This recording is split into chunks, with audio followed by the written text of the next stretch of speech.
Welcome back to Highway Through Health. We're not a crisis line, we're not a therapy show, and we're not licensed healthcare providers. What we are is a place where lived experience is taken seriously, because too many people have discovered the more clearly they speak, the worse they're treated. We share personal experience not to give medical advice, but so that when people encounter the kinds of situations we discuss, they're ready to recognize patterns and respond effectively. This show is about language, power, and what happens when systems stop listening and start translating people into problems.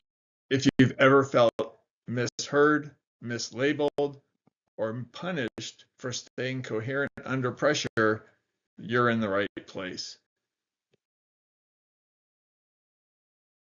Episode 8. So we're going to talk about radical honesty, neuroplasticity, and the limits of medicalization here on Highway Through Health today. You ready for this one? Definitely. I think it shows that really what we're talking about is we're a lot more sane than what most people realize. We just have to get over that hump, that big question mark. Do you have to wait for your body to die? As I'm looking at some of these people, and I'm not going to pretend to be experts on some of the people that we're talking about today. I'm familiar with some of them. I've never studied them in depth, but certainly it looks like there's been a lot of research out there that has gone on to basically, you know, bolster what you and I have been talking about to a certain Yes. degree. It's really just when I look at, what could possibly have interfered with all that stuff, I look at what Roger McFillin said when he said that he mentioned the G word, the God word, to his compatriots, and he gets that, that creaky smile, like, oh yeah, that one of those guys again. And I think that's getting that kind of mentality out of these investigations would really help. So when we talk about radical honesty, as what we're doing is it's applied neuroplasticity, isn't it? Because we're doing this and we're trying to help people understand as we do this as a process. This is oppositional energy that has to be pushed against everything that's out trying to kill you on a daily basis. So Right. you do become neuroplastic about that type of a thing. That's the way I'm looking at it. Yeah, and I'm very glad that Dr. McFillin has been working with Inner Compass Initiative, ICI. I'm not sure if you've heard of them. Laura Mm-mm. Oh yeah, Delano. yeah, Okay, yep. yes. And so he is actually getting some very good attention, and people are saying he's a very serious man. I mean, he's worked in the field for a long time. But Right. he himself has had experiences and other things that have happened to him, and then he's seen the way things have happened for clients. So he's come to all his conclusions in a very meticulous and very scientific and grounded way. And Hmm. that's certainly true of Dr. Bessel van der Kolk and others. And when we talk about, interestingly enough, there's been a free, I guess you call it teleconference, that's been going on this week. That's featured Gabor Mate, Peter Levine. I think tonight they're having Dr. Bessel van der Kolk on, Oh wow. discussing a lot of these. Right. And so for some people, if you can afford to do, like, they have like a program that they work with, that they put together, that they're selling. Um, but the free one kind of gives you an introduction to a lot of different techniques. It gives you an in-depth. I went to one last year, and I found it really helpful and interesting. It again bolstered a lot of things that I was already finding out. And I've read books by, certainly Dr. Bessel van der Kolk's book, and Hmm. several others along the way. So, but to learn the breathing techniques, and when we talk about dying to a certain amount of this, it is really about embodying and grounding the spiritual energy, the experience, so that when you feel it within your body, you're not trying to suppress it, you're not trying to numb it, you're not trying to run away from it.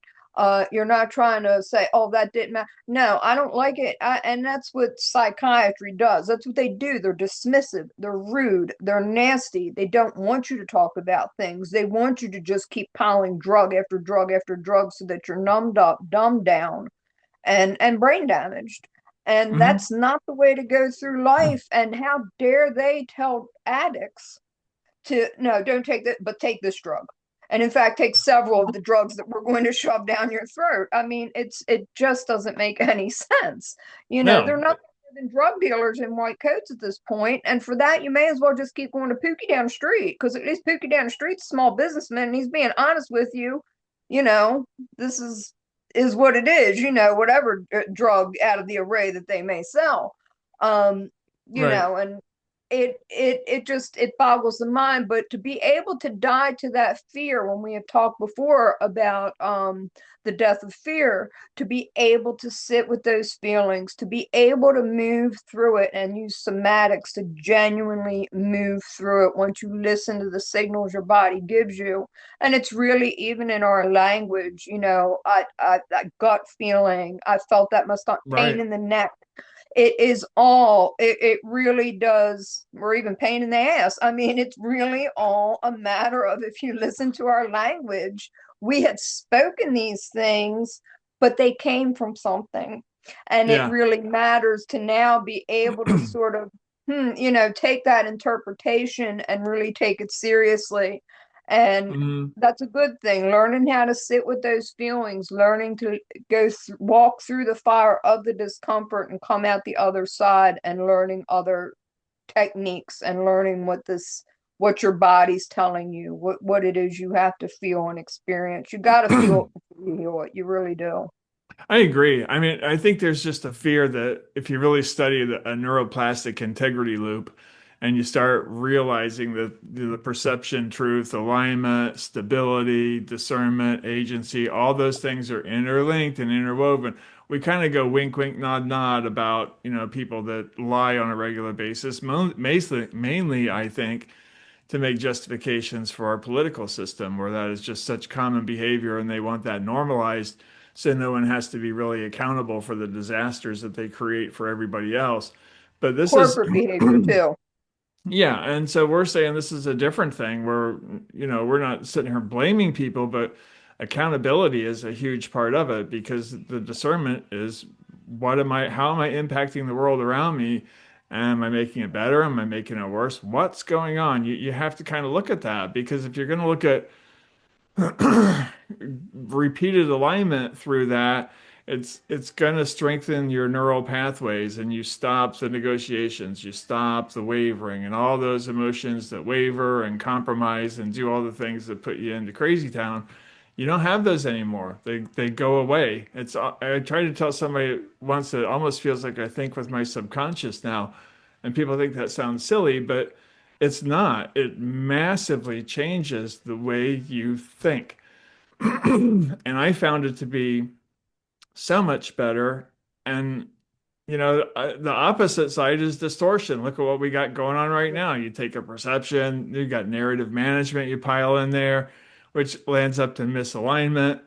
And that Yeah. increases stress and then increases confusion and then dependency goes up. Dependency on the narrative goes up, and then that whole circle of distortion goes on and on and on, where people are just sitting there lying to themselves, trying to make something Yeah. that's absolutely no possibility of coming true come true when it's not going to. And so I kind of like it that we have maybe we're starting to see a merging of these people that we're going to talk about here in a little bit with the spiritual Yeah. side that says, yeah, maybe there is something to this. We have to stop the use of deception across the board, bring a total and complete halt to it, and then we can start understanding what is happening with people, where is their imbalances coming from, and help them get back on a path of finding that balance again. So as you mentioned Roger McFillin, and I said before, I'm not super familiar with him, but I do know that he has no problem talking about God. He has no problem talking about the fact that people have souls.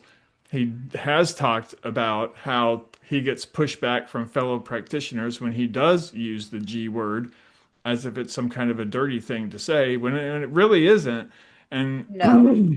I'm one thing I'm really happy about these people are doing, they're starting to push back and say, no, we're not gonna act like that anymore because we're not getting results from the system that we've put in place to medicalize everything and drug everybody and completely gloss over and the value of choice in people's life. Because radical honesty Yeah. does require choice. You have to put yourself out there. You're going to be wrong. You take the feedback. You don't run around thinking you're, you know, some brilliant thing. This is not about delusion, as we No. try to do this over and over and over again. So, Roger McFillin has said that the chemical imbalance theory lacks any kind of evidence. He's right. It's a myth. We know it. At least he's not afraid to call that out. And he feels like distress is contextual, which, yeah, in many cases, I think that would agree. And he also will admit that some psychology tries to pathologize adaptive episodes where people are just working through an adaptation. And one of these psychiatrists is going to leap in there and, stick his fingers in somebody's evolution or whatever is going on with them. And rather than help them process through it, interrupt it, medicalize it, tell them you're wrong, you're broken, you got to take these pills for the rest of your life, or you might go crazy again, and that'll really be a problem. And doing that, rubbing that fear thing in that doesn't help anybody whatsoever. Mhm. So I don't know. That's kind of what I know about Roger McFillin. What do you know about him? Yeah, I have found him to be just, and I had discovered him several years back at this point on Twitter, and he was already speaking out against the medical model and the whole mythology that's built around it. Hmm. And I think he too realizes that psychiatry is a cult. They are taking anyone else's experience and saying, no, we know better. We know better, Right, and you have to take drugs. And really, they're replacing themselves as God in that way. So it's like, no, you can't have a God. We have to be your God. We have to be the ones because we know best. That is no different than Jim Jones. That is no right. different than Charles Manson, who, by the way, psychiatry had studied.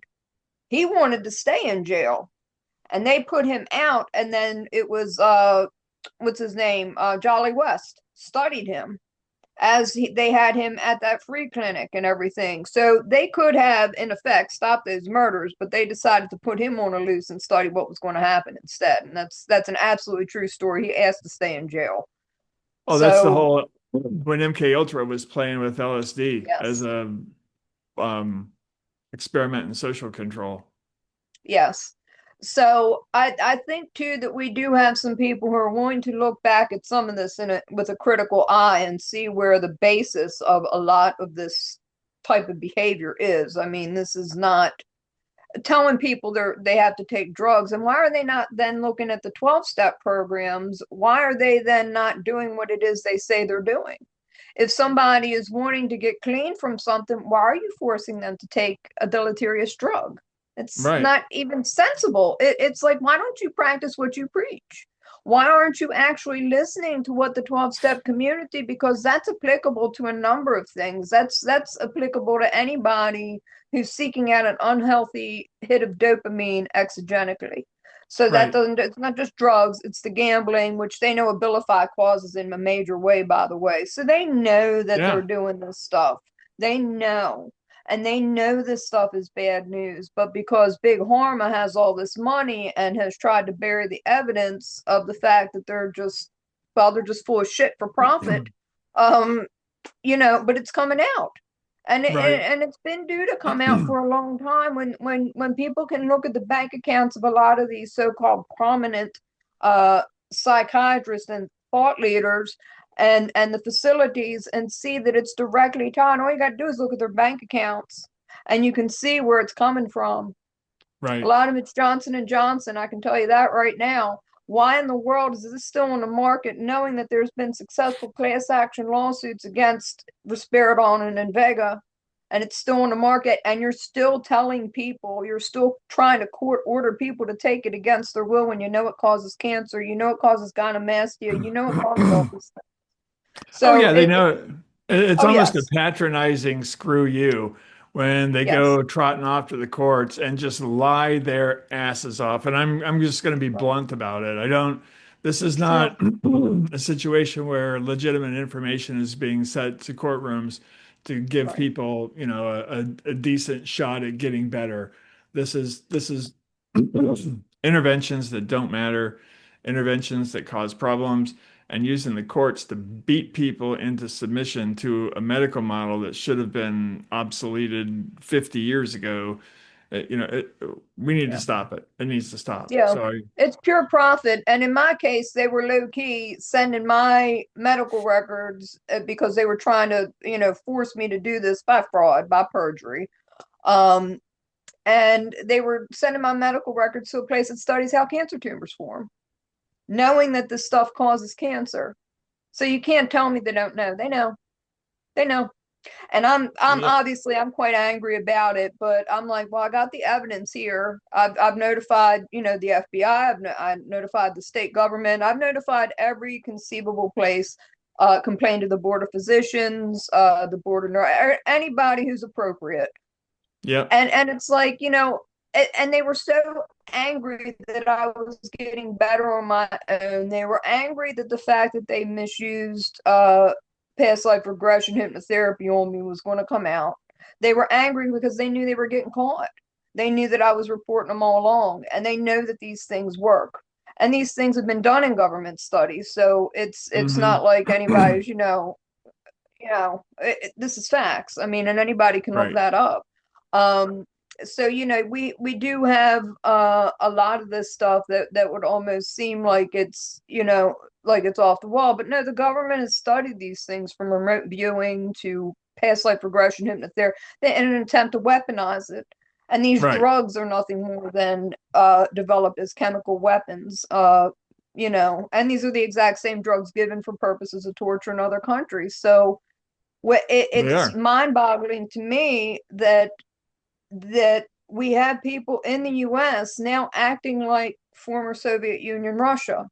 It's bizarre. It's the same exact thing. They were falsely diagnosing people with schizophrenia, which also doesn't exist, and Right, other I things agree. in order to attempt to force drug.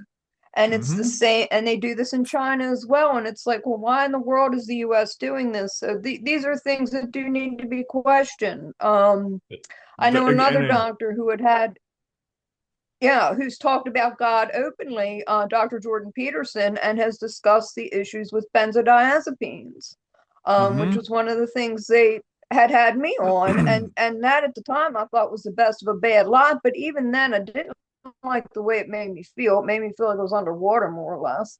And I also questioned the whole idea of having to do that anyway. It's like, can't you just waiting for me to get, because they wanted me to take it like twice a day, where I was like, nah, I'll take it in a half. I would even half them. right, It's like, nah, I'll just take it when I need it. I don't like this. And I question the whole idea of like waiting for me to have a panic attack. It just always seemed to me like, isn't there another way to deal with this that doesn't involve this? I mean, even if I had just had marijuana at the time, even that would have been better than benzos. I just never cared for all these pills.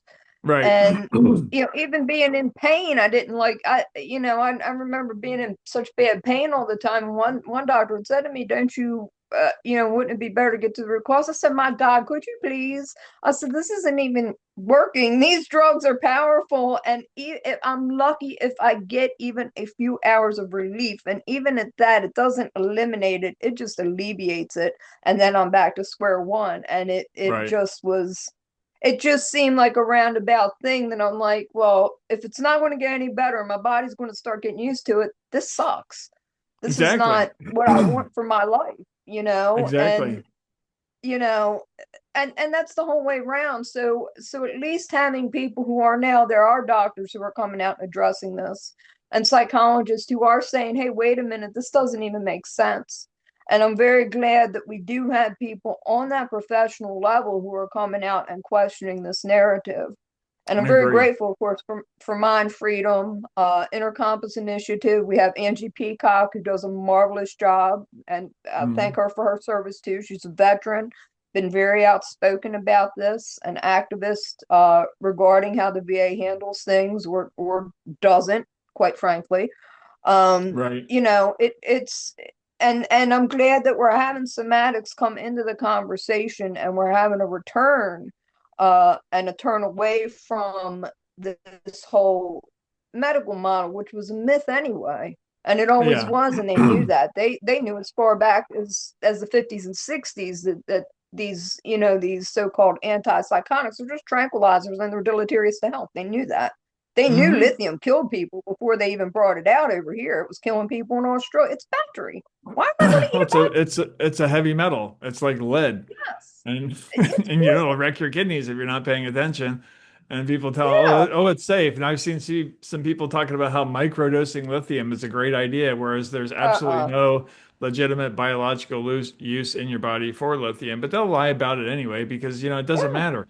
They're there to And gaslight me with you, lie to lupus, they you. kept trying to force me to take it, and it was ruining my kidneys. It was giving me all kinds of like urinary issues years and years ago, mind you. And then they tried to put me back on it. What? Unreal. And again, you know, this is as I was figuring out just how this treatment team, just how criminal they were. I mean, but when I dug around and found out they'd been indicted in other states for identity theft and documents fraud and everything, it just was.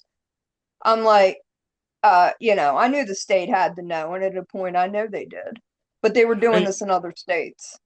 I'm really getting the sense that wherever we find coercion is where we find the most fraud. It's almost like where there's smoke, there's fire. If you see coercion, there's a fire burning somewhere. If someone's trying Oh to force yes. somebody into doing something like that, and especially gaslighting you, not paying it when you tell them no, this isn't working, they blow it off anyway. They treat you like you're some kind of their own personal chemical experiment, and then they use the courts to bludgeon you into submission and to where you just sit there, you know, like some scared little animal and doing what letting them do whatever the hell they want to do is what And the that's what treatment domestic modality. abusers do.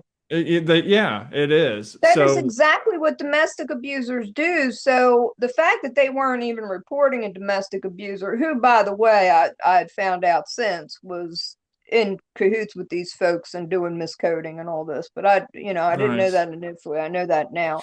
The things I found out have been really mind blowing. It was human experimentation, but coercive control is a form of abuse, and they know this. And the fact that Hmm. the courts are colluding with it, and the fact that Maryland had actually made coercion illegal as a domestic thing, and I'm like, yeah, but you're allowing it for psychiatry. It Right. doesn't make any sense. It's not sensible.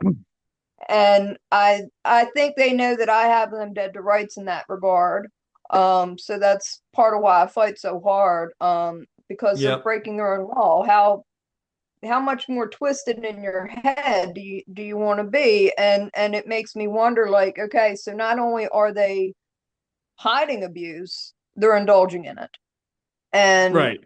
on a professional level. And that to me is just unconscionable. And it's such a huge waste of money. That money could be Uh, going to actually helping people and yeah. helping I people mean, help themselves with the methods we're talking about.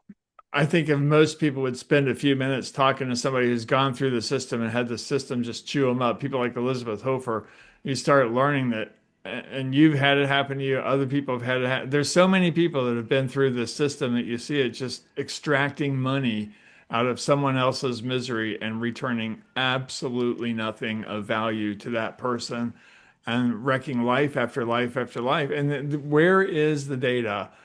It's missing. So I guess it's glad that we got people like Yes. Bessel van der Kolk who's coming out and talking about, you know, we mentioned Roger, but then this other guy, now you're more familiar, you've read his book than I am, but I think he talked about trauma and how it affects nervous system regulation.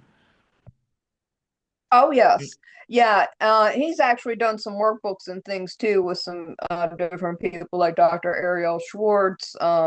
There's a woman named Dr. Amy Pegan. So there's a lot of people who have discussed the connection between the nervous system and how it dysregulates from trauma. Yeah, it is very much when you feel it in your body and the body gives those signals, and how that's very much again related to neuroplasticity as we're talking about, Hmm. but how to kind of rewire the brain. And so Right. he gave a very good, because he's one of the first doctors I know of, Dr. Bessel van der Kolk's one of the first doctors I know of to talk about that being something that needs to be addressed. So he really kind of was a groundbreaking in that regard.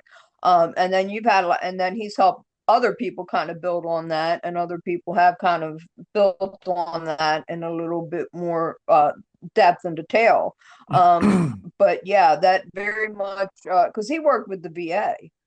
So Okay. he's had a lot of stories of working with veterans, and yeah, so he's been doing this for many years up in Harvard. He actually comes out of Brookline, Massachusetts. Oh, nice. So that's been centered, and so he's had a lot of work over the years. So it's yeah, I definitely recommend to anybody to read the book. The Body Keeps the Score. It really gives a lot of solid framework for how to start doing things like EMDR and all the Okay. different somatics. Right. Yeah, Well, that kind of leads us to Viktor Frankl, who did a whole bunch of work on how meaning and what psychological survival and meaning. I'm not going to pretend to know all the story. I know that it was Holocaust related, surviving that, getting into how do you recover from an experience like that? What is the meaning? What does life mean after that's over? And how do you kind of put everything together when you realize what people are capable of behaving like? And you grow up not thinking that now there might be a mean person here or a mean person there, or a bad guy there. But this is a whole society. This is a whole bunch of people just focusing on eliminating a whole nother society, not for any kind of real rational reasons that make any kind of sense, but it's just to go along with, hey, we've got some institutionalized hatred here. It serves a political purpose, and your lives are a little bit dispensable because I can steal more from you. What I gain from stealing from you offsets whatever I can, ever moral cringe I'm going to get from doing it. So I can imagine going through something like that, watching huge members of your family wiped out. I remember talking to my friends in the LGBT community who were talking about how, you know, for a while there were no old gay men because the AIDS epidemic had wiped out a ton of them. Like they had this big hole. So I can only imagine now you extend that off to grandchildren, this one, that one. I heard Norm Finkelstein talking about how his parents were in a Holocaust, and he never got a bat mitzvah because he said that that's when you gather the family, the uncles, the aunts, everybody comes together, and he said there weren't any, they were all gone. right, And right. so now you go, first of all, why did that happen?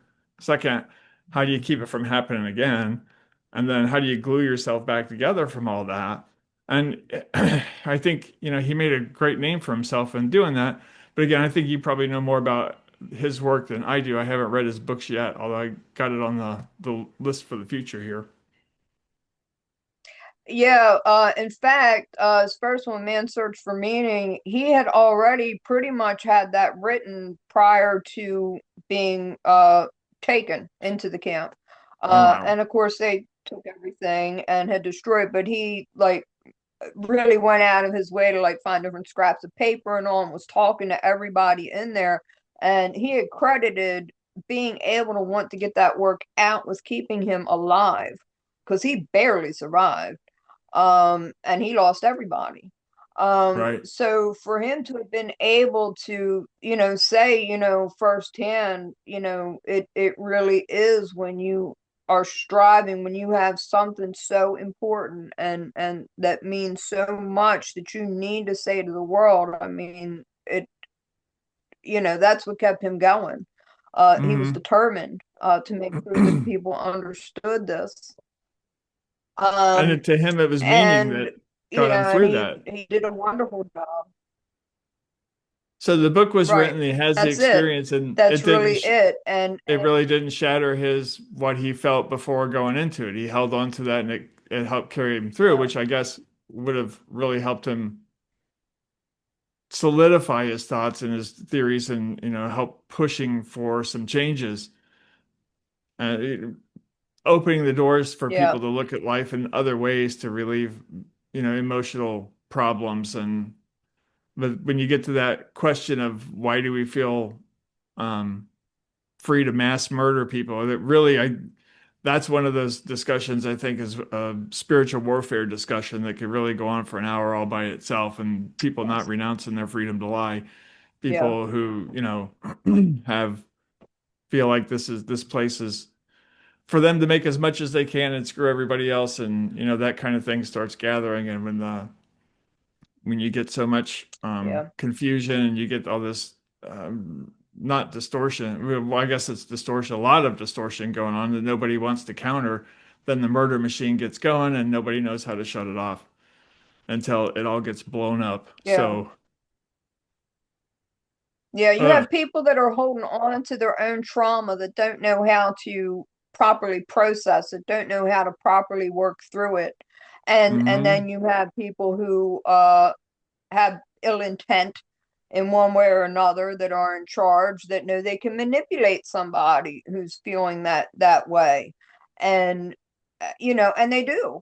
And they do, and Mhm. that's where the cruelty comes from. It's like they want to whisper in these folks' ear, well then just do it to somebody else. And because they haven't processed it, they haven't been able to work through it and become mature out of it and have that meaning and have that healing so that you can then apply that. You have that energy freed back up so that you can apply it to doing something good, because then you feel good. People that feel good don't want to hurt somebody else. So All you right. have a lot of folks who want to be able to keep people in a miserable state or in a traumatized state or in an immature state, so that they're easier to manipulate and control. And it's very unfortunate that there have been people in positions of power who have used this, Right. and weaponized it. And again, I think this is a lot of what's going to come out of the Epstein files, is we're going to see that collusion between corporations,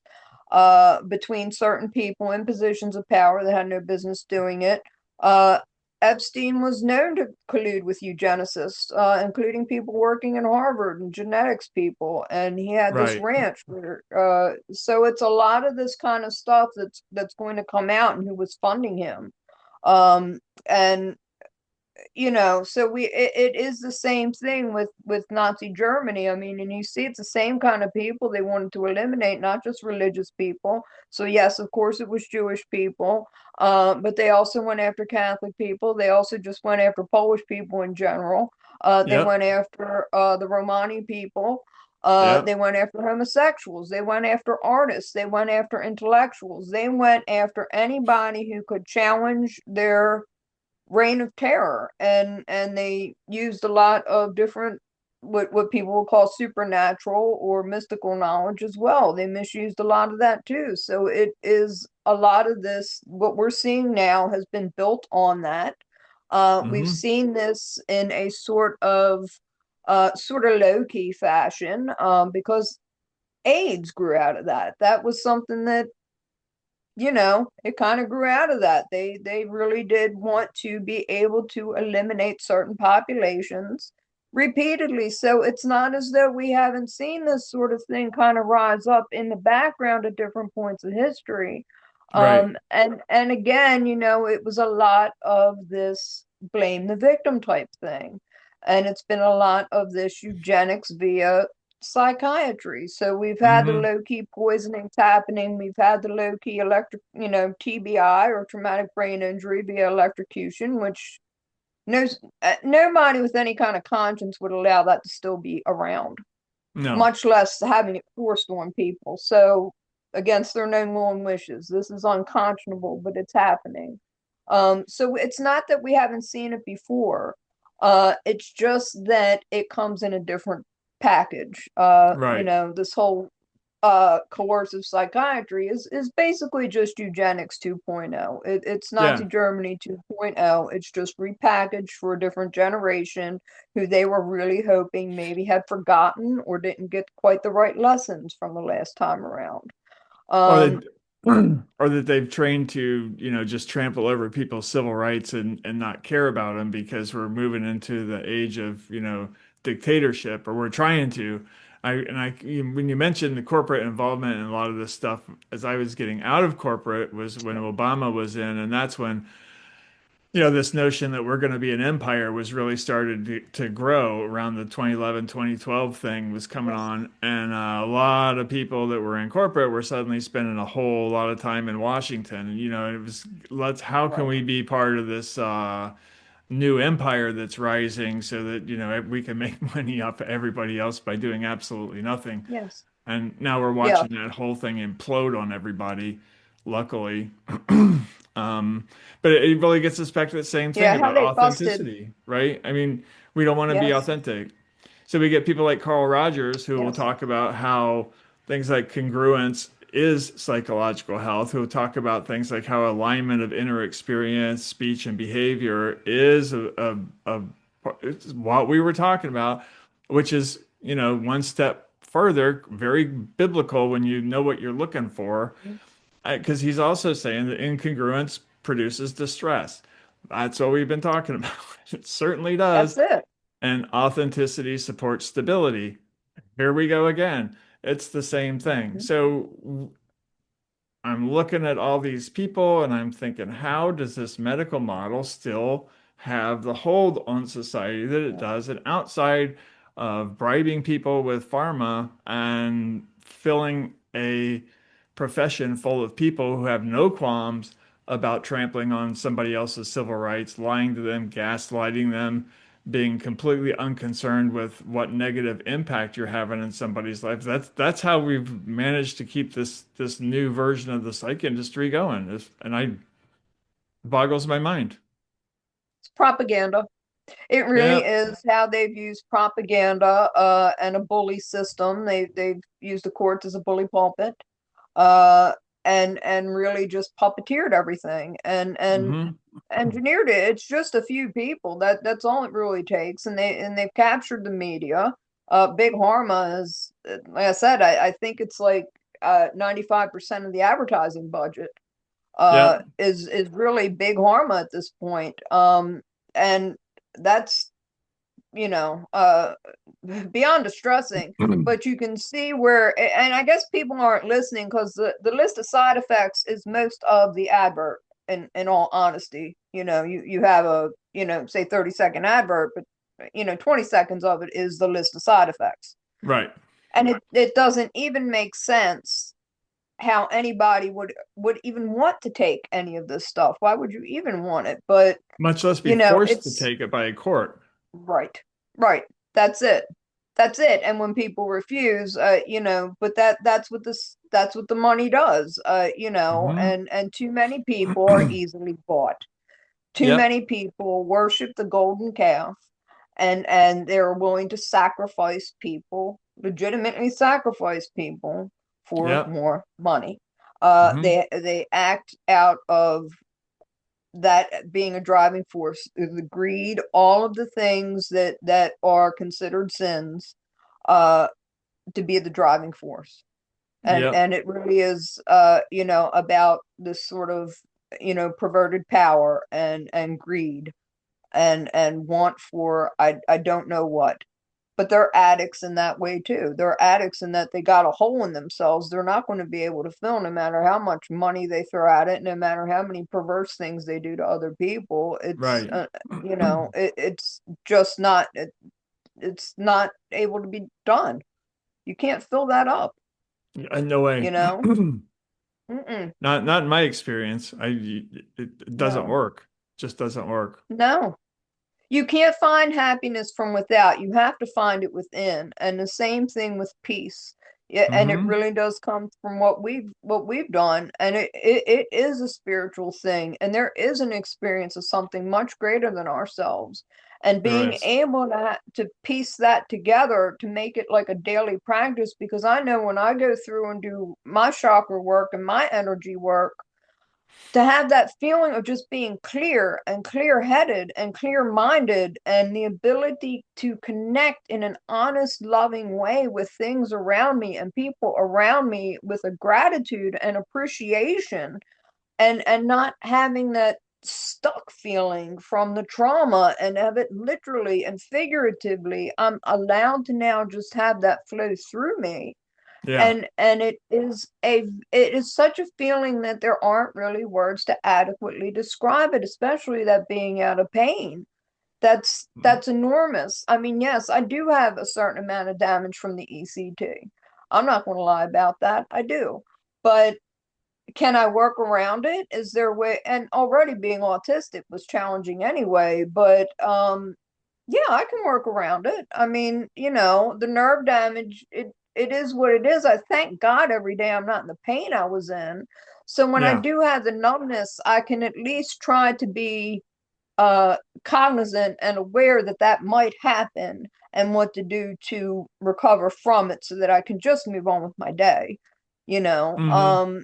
And there is hope and there is help. Anybody that's trying to tell you you're going to be miserable and you need to take drugs the rest of your life, you have to question that regardless. You You do. really do. And question where's the source coming from? That's somebody that's getting their paycheck from keeping you sick. They It's, are.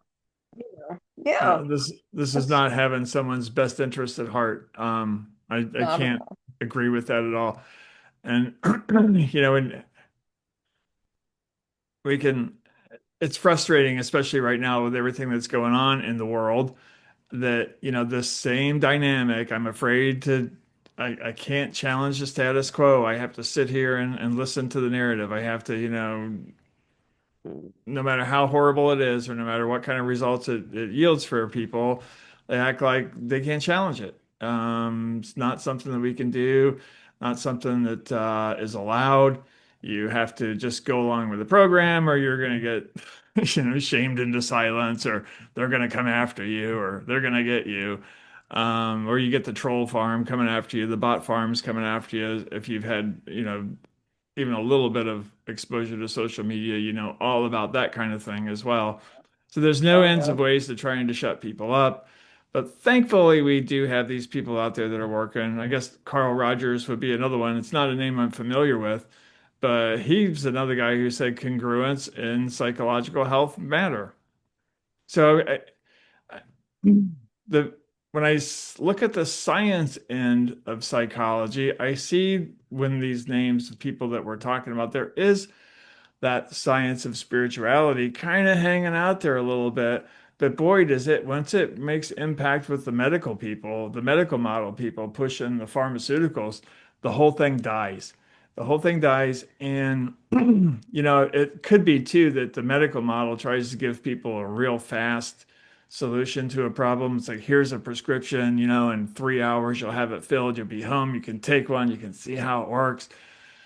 The excuse me, the things that you and I are talking about, that takes time. It's one of those things that you really, if it were best, I would say if I would have known this when I was a kid, I would have had a completely different life. So it's one of those things that's best to teach kids when they're young so that they, can understand it. The Yes. more trauma you get stacked up and the more oppositional things that you have in your life, the more energy it takes to push past that.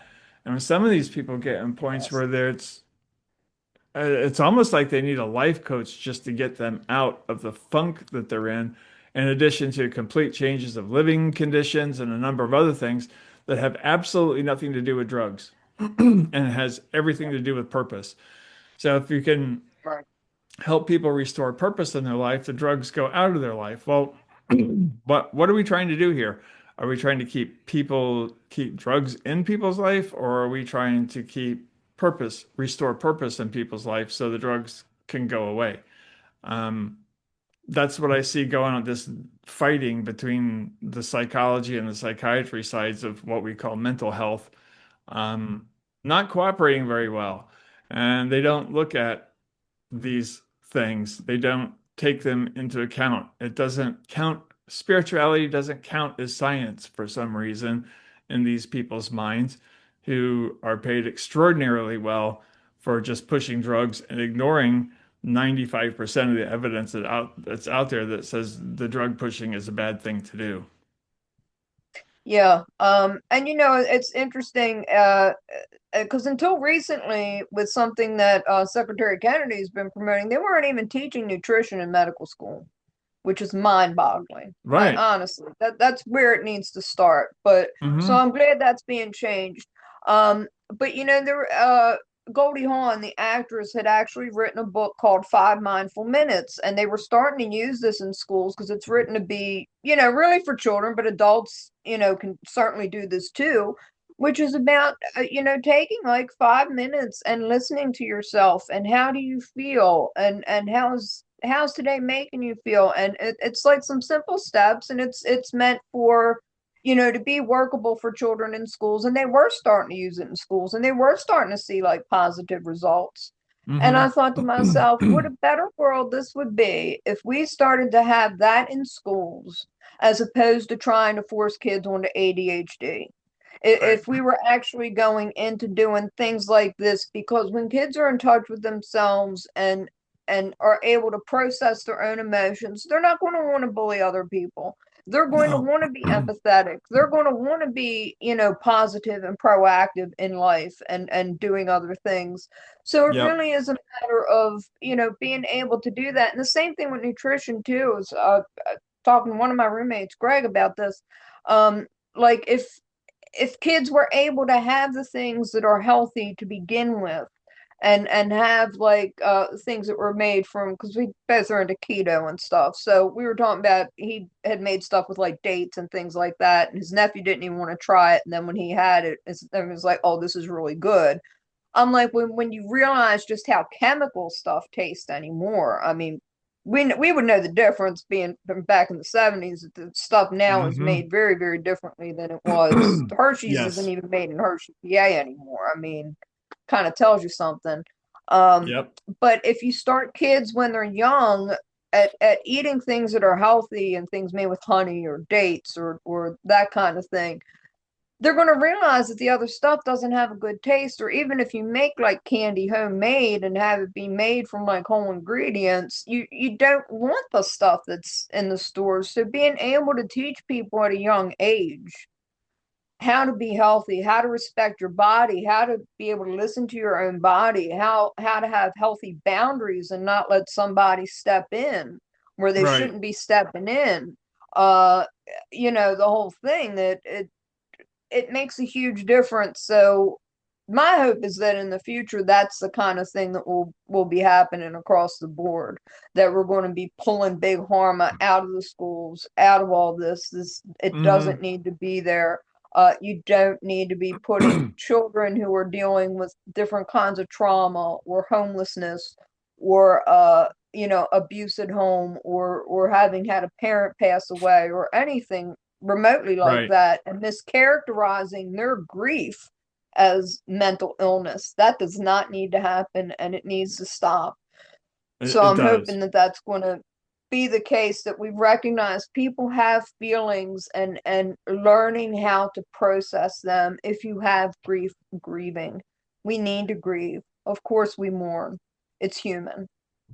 It's just I'm kind human. of feeling like if we took everything from the evolutionist movement, Darwinism forward, and just blew it up, we'd be far better off. Yes. I mean, when I sit there and I go over these discussions we're having, you know what happens when they start using the G word in school? We start thinking of the Jeebus crowd, which is not what we're doing either. I mean, No. nobody told me that you didn't have to wait for your body to die. I found that out the hard way. And when I found it out, it was the most spectacular thing that ever happened to me. And I'm like, wait a minute, we're really screwing up here.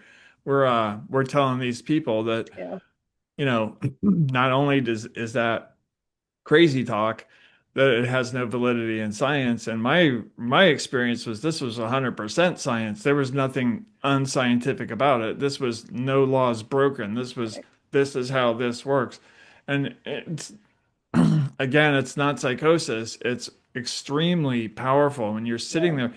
You sit there, and from my experience, it's like, shut up. You're about to learn something. You don't open your mouth. this stuff flows through, you're understanding it, you integrate it, you process it, you deal with it, you say, okay, that was bull crap, that was bull crap, that was bull crap. And when you see this big stack up of everything that you used to believe that just got blown up, then you Yep. like, uh-oh. And now how do you fight back through all the stigma that has grown up in the place that, the same kind of stigma that got me hauled into a courtroom, you shocked and messed with, and all the people across the country today who are still getting kidnapped because of spiritual experiences, still getting pathologized because they had a powerful experience. Not, okay, these are real emotions. We're going to teach you how to help work through them. Yeah, that is factual. Yeah, that we go, no, no, you're crazy. And yeah, here, take this pill. It'll never happen again. Which is the amount of damage that does to a person is, uh, you have to go through what you and I have gone through to really understand how much damage that is doing to people, how much damage that's doing to society. And here we have a $300 billion industry that is mainly geared up around promoting that anti-God mythology that, just tries to equate it with the Jeebus crowd, which is not what we're um, talking about here. It's a shame. No, no, we're talking about ways that allow people to keep more of their own money, give them self-empowerment so that they feel a genuine connection to other people as opposed to some type of weird figurehead or whatnot. Right. Um, it is a very different thing. It's experiential. It respects each person and respects their experience, and Mhm. respects their emotional responses to things that happen. That is a very, very, very different thing than trying It to is. shut somebody down. That you know better than that. No, you know what? No, you don't. You don't ever know better than a person who's experiencing something, and that's why we all have a God-given voice. We all have our own experiences. We are Right. supposed to share and learn from one another and help lift one another up and listen. It's not just about, I want to sit here and tell you that. No, you know what? You have to be able to listen and respect people and learn each person. It's supposed to be each one teach one. We're all supposed to be able to learn from somebody else's experiences and help them work through it too so that they can take the experience and not the negativity with it. I agree. And not the trauma. And what they're trying to do is just repression and oppression as opposed to expression and Hmm. and and that sort of that freedom of being able to choose and to learn how to choose positively and to learn how to choose things that are for your best self, that are for your highest good. Yeah. And this is talked about in the Bible. I'm not, and every spiritual tradition, it's and that's what gets me. We're certainly not trying to push or promote any one particular one. We know the Bible because most people are familiar with it. And Hmm. Jesus is known in every religion. Jesus is a historical figure that people do know no matter Right. what religion they are. Yep. And the fact that we've had so many people try to pervert his message, which is of peace, about, we've had all of the Gnostic stuff that's been hidden again from every religion. But of course, we're Right. talking, about the Bible. But this all happened in an area where you even had Gnostics within the Muslim tradition. You've had Hmm. Gnostics within the Hindu tradition. You've had a number of different religions spring up around that, Jainism and other things, Zoroastrianism, um, a lot of different things that have sprung up that have been about Gnosticism, and we just see that getting suppressed or shunted aside. You have less and less, and a lot of times these folks end up being persecuted anyway. Right. And you have to question, well, why is that? Why was Russia the way it was? Why has China been the way it was? They wanted to install human leaders who are supposed to be figureheads as opposed to allowing religious expression and spiritual expression and Right. and more of an equanimity. You know, in a lot of places where you have these religious regimes that are not allowing the Gnosticism, you see a certain amount of misogyny and misinterpretation, intentional misinterpretation of certain Right. things, And what you frustrates me know. more than anything else in the world, I think right now we're fighting a war in a place where if we had these immersive experiences back, we wouldn't be fighting a war over there because what it does, Right, what they do or wipe out that whole layer of control that's been inserted into all these religious instructions and everything else. They've all been twisted and turned, and now they're set not to liberate yes, people, but to keep them captive to some kind of right, an ideology. It's right, like, no, we're not talking about an ideology. These are energy, literal energy and motion exercises that yield positive results. And if you can get past that idea that you have to wait for your body to die, now all of a sudden we have a completely different dynamic at play in the Middle East where we're never going to blow people up to establish greater Israel. But if we had immersive spiritual experiences as part of that, people would be rushing in there for that. And they would tell anybody who's not in that area to get out because they realize the importance of what's being practiced. It would be completely different than the political landscape that we're looking at right now. And but here we are. We are where we are, aren't we? Where we're just gonna throw bombs at one another and thinking that's gonna settle it. Well, it's not gonna settle it.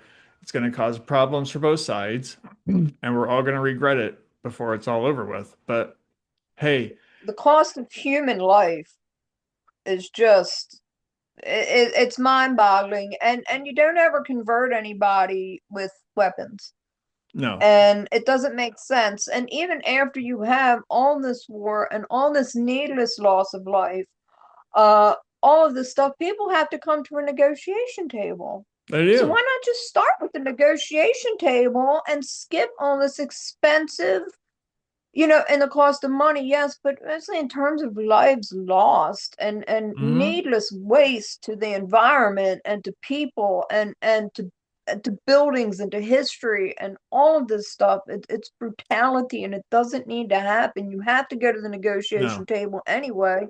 Start with that. And if you have two people that still want to fight two heads of the country, then put them on celebrity boxing or whatnot and make it a pay-per-view thing and then raise enough money, you know, because I'm sure people would pay for that. right, So, you right. know, maybe think about it in terms of that instead. You know, this is, you know, it just, to me, it's just nonsensical, and you're really not doing anybody any good, and No. allowing people their freedom of religion and expression, and freedom to experience that for themselves, and have people who are of the people and by the people and for the people, and allow that to truly lead the Hmm. way. It would make such a huge difference, as Yeah, opposed to I these.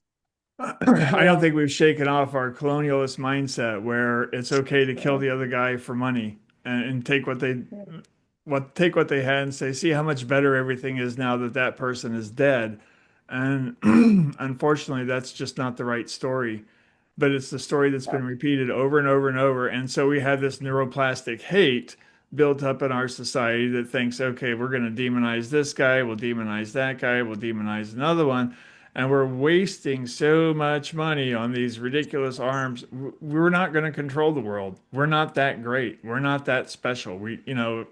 We're a culture of liars right now, which offers next to nothing on the world stage compared to what we did 75 maybe years ago, or even maybe a little bit more recent than that. But you start thinking, I don't have a use for a society that lives on lies. Yeah. And, Yeah. I think Corporate the lies world's at getting that. used to that. Yeah. It's a lot of propaganda, a lot of corporatist, uh elitist, Wall Street elite Yeah. mentality, a lot of Gilded Age bullshits, Hmm. and a lot of things that have just sort of come back that should have stayed in the past. You think that, you know, some of this would have been gone, but no, it low key is just sort of evil will go into dark corners and mutate and crop back up, and so it is Yep. happening again. And It and if does. we were if we were the country, and the democracy that we have been, if we people not only were coming to this country to experience that, but people would then take and want to build that in their own countries. Right. And that can be done without having a war. And I'm sorry that people didn't do that when the wall fell in Germany and the USSR, split apart. What I'm sorry didn't happen was a lot of people stepping up to the plate to kind of help them out, to help them truly build a Right. strong democratic place, because we would have a lot of this stuff not happening. Hmm. No, we decided But to we loot are them where we are. instead. Loot them, take Yeah, advantage, plot a way to break them up, balkanize them, and steal their resources. And that was what Ukraine was all about. And yeah, so what we talk about with authenticity, with spiritual practices, they would have gone a long way to alleviating the kind of situations that we're dealing with right now. But we still have to fight yeah, for credibility, unfortunately. So hopefully that will come to an end real soon too. I think that's why I put out that Easter prayer to, bury St. Jeebus to get this over yeah, with. yeah, I've had enough and I'm done tolerating it. I'm done coddling people that promote that kind of stuff. I'm just done with them. I've just seen how much destruction they've brought. I know that from the minute I made contact with the psych industry, it has been nothing but a toxic mess in my mm, life, and I don't ever want to deal with those people ever again. So, same, another reason same. why I do this. So, anyway, guess we're running out of time. Unfortunately, it's Oh gone my pretty God. fast again. It But always does. so we're not talking about truth versus science. This is, we know we have a lot to uncover here. We know a lot of people have a lot to uncover here. But what we really are begging for is an end to the stigmatization, the end to the threats, the end of the war on spirituality that has been waged by this medical model on behalf of pharma, raged through the courtrooms. It's all over the school systems. It's ingrained into the hospital systems. It's all over pop culture, and it is absolute cancer. So that's why Yeah, I do what I do. yeah.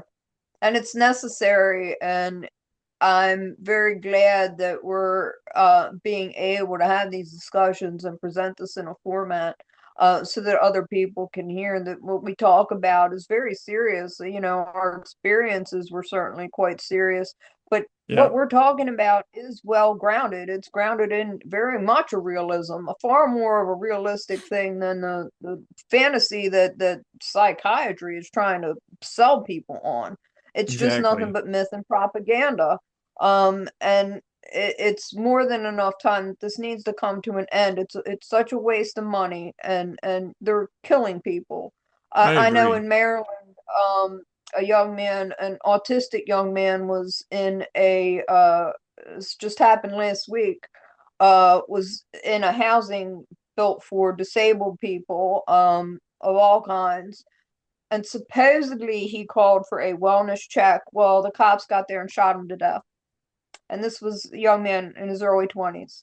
Yeah, So to me, it's like they really at this, and I don't even think he called for a wellness check again, knowing what my story has been, what was going on with me, that I wasn't making phone calls and they were claiming other people were, but I'm certain it was yeah. my ex because he was colluding with these folks. So I knew they were trying to set me up, because when I had actually called the cops to report all this, they didn't even want to take an official report.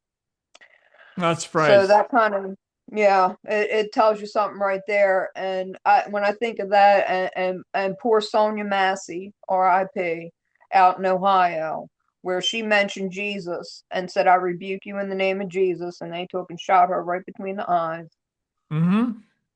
Yeah, So you it's, yeah, you just shake your head because it's that fear mechanism, right? When they approach those people, approaching them with force is about the wrong way to do it. Some of them you have to be ready though because they're on the edge of that, and you can't necessarily talk somebody down. You have to have somebody that really knows how they're feeling and maybe can relate to them and realize that there's a spiritual element to what they're wrestling with. And if you don't play that right, if you start lying to them, if you start doing the things that inflames a spiritual mindset, you're going to get violent because they're pushing back, and to them, you've become a threat. And that's a dynamic, and there's a whole bunch more things to that when it comes to, when things move from talking to killing, that it's not as simple as that. I realize it's a lot more detail, but my God, don't go running off and doing the obvious and provoking people like that who are better off left alone in some cases. So Yeah. Yeah, so have maybe peer run warm lines and people that can create like a community of folks that you know will understand if you're having an issue or needing to speak with somebody because you're working something out, you know. And I think the more we build communities that are based on different treatments, I would call more traditional treatments as opposed to alternative. They're certainly not involving any kind of drugs or hospitals or any kind of medical kidnapping, but just person to person and people who are well versed in somatics and in learning how to yeah. do this kind of thing. I think the more that we build up a community, certainly of psychiatric abuse survivors with lived experience, and those of us who have had spiritual experiences, that can speak on this with some degree of, you know, backing it up with other knowledge and things that Hmm. we've, you know, other people who take it quite seriously. I think the more that we start to see this, I know I personally want to build like a system where there is some credentialing in this, to be able to have this as a solid workable framework, Yep. that can then become a model, you know, not just nationwide but globally. Because Well, I see it's happening in other countries too. It's this whole paternalistic profiteering nonsense that's going on that they want to we, suppress this, we know it and can it be shouldn't. done, but we just got to get the harma out of the way. That's it. That's it. And the stronger that the more we talk and the more people we find that we have on our side, the more we build onto a coalition, the more that we are able to be out there and be public, the more that we're able to counteract this propaganda that's out there, the Yep. better off we're going to be, especially when people see, wow, you know, these are folks doing it for themselves. It's far more cost effective and more health Right. effective, you know, Yes. and self-directed and person respecting. I think the more support we're going to find, to be I honest. agree.